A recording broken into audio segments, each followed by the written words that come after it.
Where we wind up the bulletin for our viewers on KTN Home. And if you're watching us on KTN News, we continue shortly.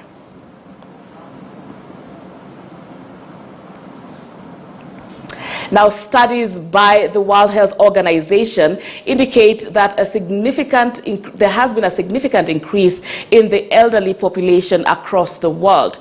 This growth is, however, not reflected in the commitment to improve social systems that will accommodate aging communities and their needs. In Kenya particularly, a major problem area is that of mental health amongst the elderly, whose symptoms are often dismissed as typical signs of aging and therefore often go untreated. Trix Ingado reports on the mental wellness for those in their sunset years.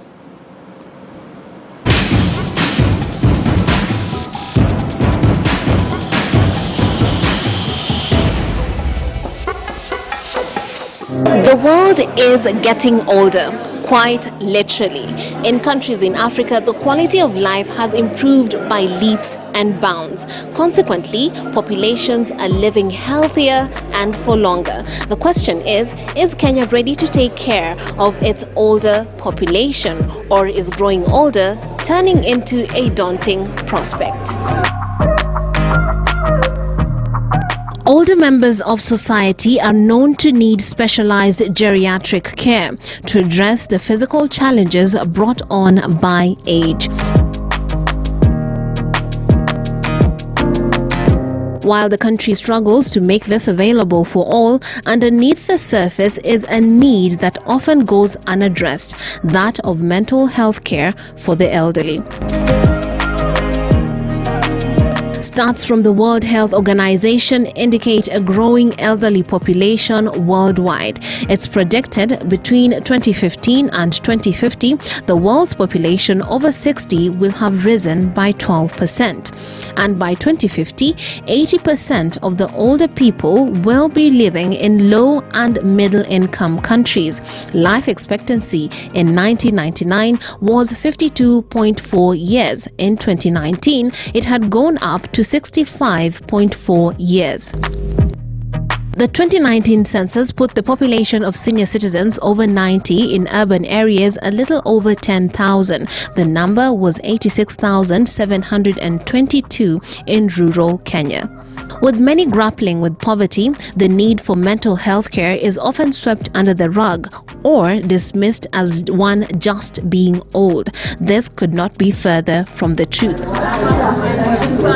Tucked away in Dandora area in Nairobi is this daycare center for the elderly. This facility is a safe haven for tens of elderly folk.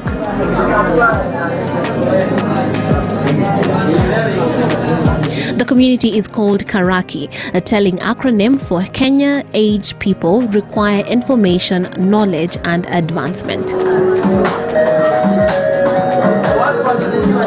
It's tea time. The group of elderly community members are milled around this area for a snack. And after the meal, it's time for some fun.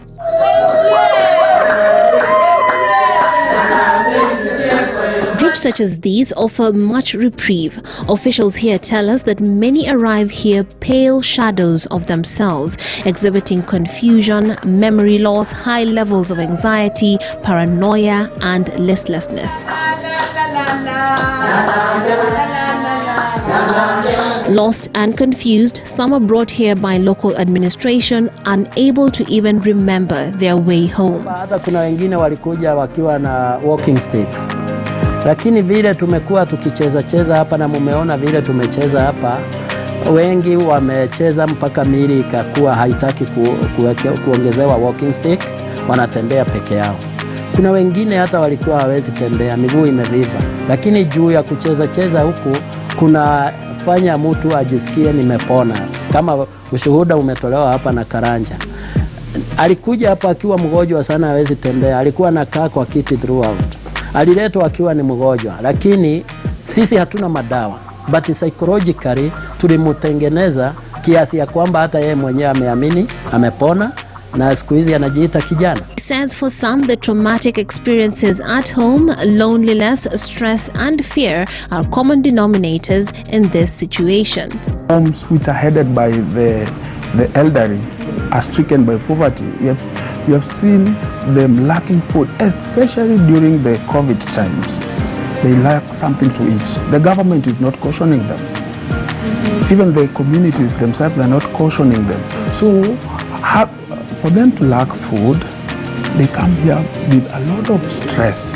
And one of the challenges which we have seen, especially in Dagoretti South, is the issues of land.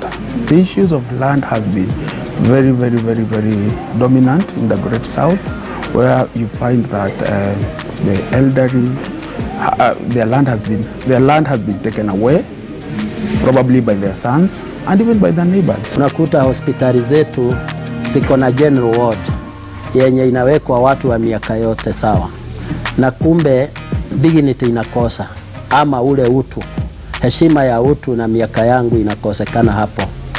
Pia tukienda katika pande ya elimu, utakuta katika wazee kuna wale waliweza kuelimika wachache, na wengi walisoma kidato ya 3 na ya 4, wengine wakabaki bila kusoma. Hii inaleta mtu kujisikia mnyonge na kujikosea heshima juu pengine anaona wengine wako juu yake na wengine wako chini. However, after interacting with their age mates here, many show marked improvement in their overall health. Milko Njiru wa Kamau found her way here after being an empty nester proved quite dull and uninspiring. Sikujua hali ya uzee ni hivyo. Saa hiyo ndio sasa tukaanza kujua kumbe tumeanza kuzeeka. Watoto wameenda, tumebaki huko nyumbani tunaangaliana. Unajua miaka hiyo watu wamekaa kama miaka 60, waliongea maneno ikaisha. Hakuna maneno sasa, ni kuangaliana. Saa ingine mzee ameona ananiangalia, na huyu mama siku hizi sijui anakaaje. Na mimi naye nikitaka kitu namwangalia na muuliza, na ni nini leo mzee umekuwa? Tukaanza kugombana. Kumbe ni uzee umeanza. Before she knew it, the routine provided by the daily tasks and exercises here gave her a new lease of life. Mzee wangu, siwasha nikaone mahali nasikia wazee wanaenda, wanashinda hapo, kuliko tushindage hapa nyumbani tunakosana bure. Na wakati huo hatukukuwa tumekosa chakula. Sasa wakati nilipoenda huko ng'ambo ingine, nikakuta wa mama wazee huko ni kushangilia na kufurahi. Alafu jioni niliporudi nyumbani kamwambia mzee wangu, wewe kutoka leo tutatoka hii nyumba. Kaniuliza tuende wapi? Nikamwambia kuna kikundi nimekuta ya wazee wa shosho na waguka na wanashindaga tu wakifurahia. Ya demo hiere ndikenaga rĩrĩa ndĩ gwakwa, tondu gwakwa rĩ guti itora rĩrĩa njikaraga rĩtirĩ athuri. Andũ arĩa makoragwo kuo nĩ anake, na anake arĩa tũkoragwo nao rĩ ndingĩhota kwaria nao tondũ makoragwo marĩ arĩu, na niĩ ndinyuaga njohi. Rĩu rĩ njiguaga ndĩ mũkenu, no rĩrĩa ndoka karika tarĩu rĩrĩa njiguire nĩ ndakinya karika, njiguire nĩ ndakinya na ngaigua ndĩ mũkenu mũno. Na kwanja tuonana na mũthee ũcio wĩtagwo mwega rĩ, njĩtaga baba rĩ, ningĩ ngakena makĩria tondũ twageithania, ndaigua njĩta kamwana na niĩ ngamwĩta mũthee tondũ ndamwĩrire njĩtaga mwanake. Na niĩ rĩ ona athuri arĩa megũkũ othe ndĩmeraga ndĩ mwanake, ngona mandũra na ritho rĩũru. Na rĩu tondũ niĩ ndĩ mwanake, tondũ ndetua mũthuri rĩ, ngwambĩrĩria gũthiĩ nyinamĩte ta acio anake arĩa nyonaga mainamĩte makĩenda matuĩke athuri. Rĩu niĩ ona gũtuĩka ndĩ mwonju na wonju ũyũ wakwa. Officials tell us socializing and group therapy is a key component to the wellness many experience after joining the community. A breath of fresh air, if you like, for their troubles at home. Tunawatoa kwa manyumba zao, kuwaleta wakae na wenzao, waache kuongea na paka na kuku na sahani, na mara mtu amesahau hata funguo. Wakikaa hapa wanazungumziana pamoja, wanaelimishana, na unakuta wanacheza ni kama watoto, wanafurahia sana. Psychosocial support is one way of meeting the mental health needs of the elderly. They are also taught how to use smartphones and other various forms of technology to keep up with today's world. Lazima wajue hata kurithi mali yao na kugawa vile inafaa mapema kwa ajili wasilete furugu na kupigana katika society wakati mtu hayuko. Tunawaelimisha jinsi ya kuweka record ya vile mtu anaweza rithi mali yake. Halafu hiyo ingine ni kwamba tunaangazia ni nini serikali inaleta. Kwa mfano Ministry of Labor imeleta na serikali wameandika ile policy ya kulinda wazee. Tunaileta hapa, hiyo kitabu tunasoma na wao. There are, however, other more severe mental health conditions that require medical intervention. Many of these conditions are often wrongly dismissed as typical signs of aging. Some of the common ones include dementia, a syndrome usually of chronic nature in which there is deterioration in memory, thinking, behavior, and the ability to perform everyday activities. Mainly affects older people, although is not a normal part of aging. Depression, a mood disorder that causes a persistent feeling of sadness and despondency as well as loss of interest, also called major depressive disorder or clinical depression. It affects how one feels, thinks, and behaves and can lead to a variety of emotional and physical problems. Post-traumatic stress disorder. PTSD is a disorder that usually manifests following a traumatic event that threatens a person's safety or survival, greatly impacting his or her quality of life. Obsessive-compulsive disorder. Sufferers of OCD experience uncontrollable recurring thoughts, obsessions, or ritual compulsions. Swift intervention is key in sustaining the quality of life of an elderly person suffering from any of these conditions. It's important to know that there are treatment and interventions that can be done to help the elderly live a healthy life. One of it is the elderly can engage in exercise.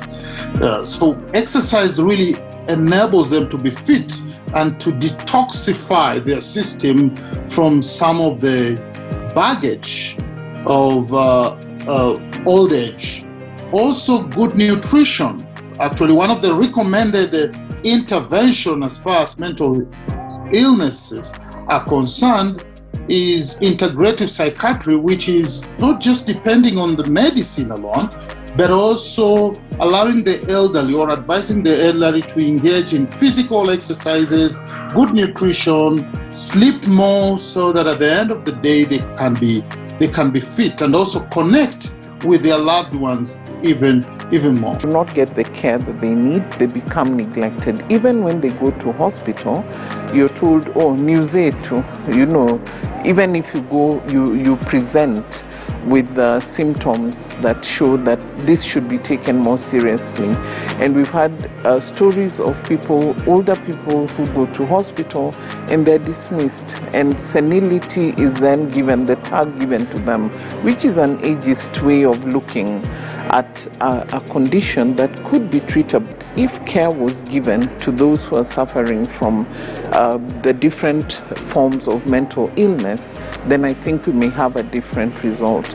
But because we just ignore them, we dismiss them, we develop an attitude that after all you're senile, so there's no point of dealing with that problem. Most of the time, this problem go underreported, underdiagnosed, and also undertreated. And the issue could be because most of the time when the elderly present themselves to the doctors, they present physical symptoms of mental problems.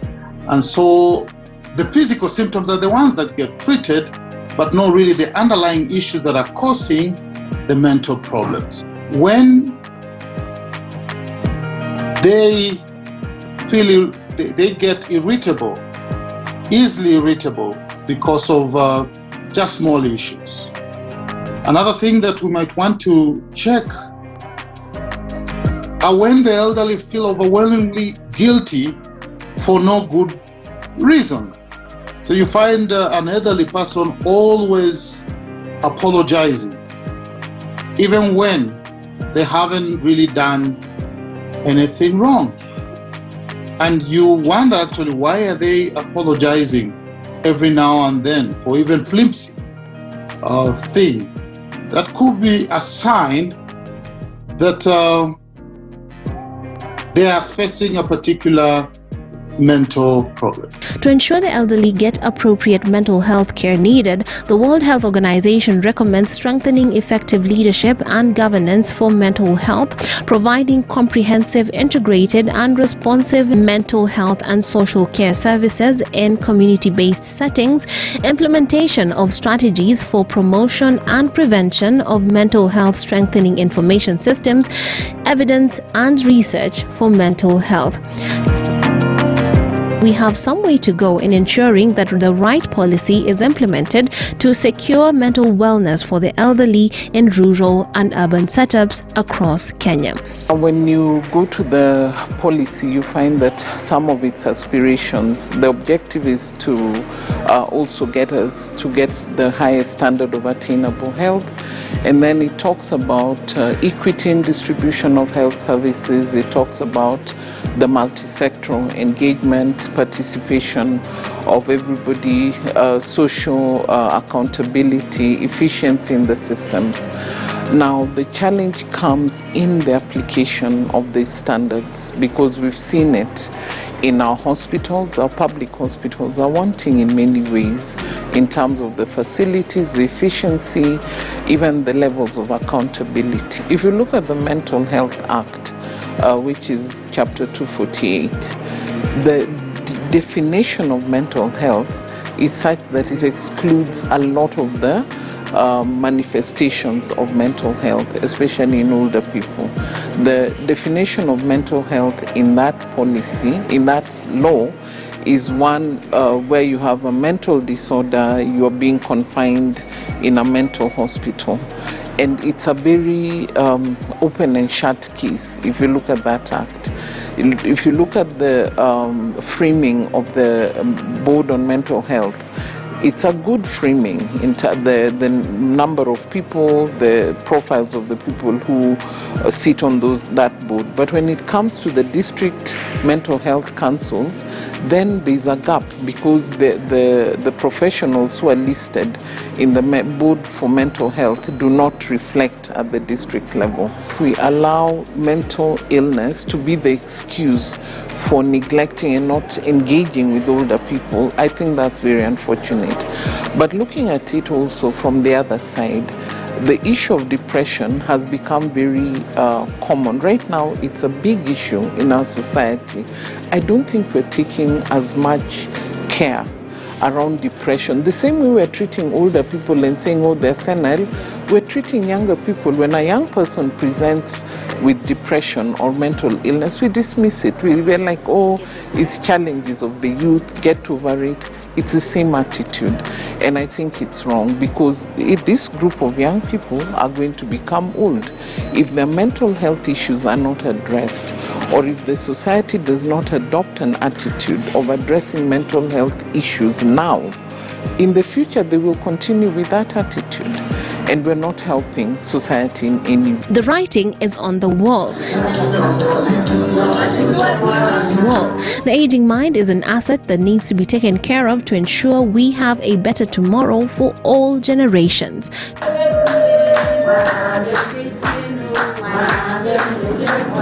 Trix Ingado, KTN News.